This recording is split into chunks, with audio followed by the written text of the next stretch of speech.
My name's Sarah and welcome to York. I'm a Blue Badge tourist guide here in York and in London. I'm stood in front of Micklegate Bar, the Great Gate, the principal entrance to the city from the south. And through that archway have passed at least 6 monarchs of England, travellers, traders and visitors through the centuries. York is a fascinating city, so many layers of history. The Romans settled here in 71 AD, the Vikings visited 866, it was seriously knocked about by the Normans in the 1060s, but by the 1800s it had become the spiritual, administrational, cultural and social and shopping centre of Yorkshire. Anne Lister loved York. You might have heard of her. There's been a very recent BBC HBO television series inspired by her life called Gentleman Jack, written by the wonderful Sally Wainwright. Anne was born in 1791 and she inherited the Shibden estate near Halifax. She was an incredible woman for her time. She was a landowner, an industrialist, she sunk her own coal mine.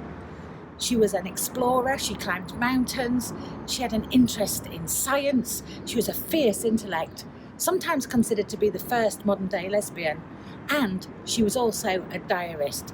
She wrote over 5 million words in her lifetime in her journals, and 1/6 of that she wrote in code. She called it her crypt hand. Parts of the diaries have been transcribed, some of them by Helena Whitbread, who wrote these 2 great books.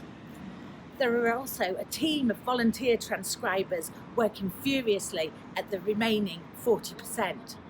Over 7,722 pages in total. Anne loved her journals, and in June 1821 she writes, "By unburdening my mind on paper, I feel in some degree to get rid of it.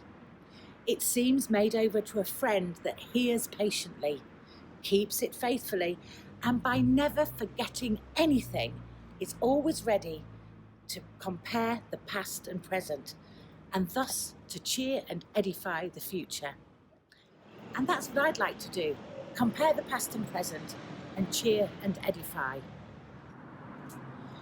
As you can imagine, I've not been able to take tours recently, so I've really missed showing people around my city.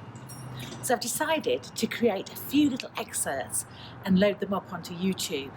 You can subscribe and ring the bell, and then you can be notified when new ones are released, or look on my website for further information.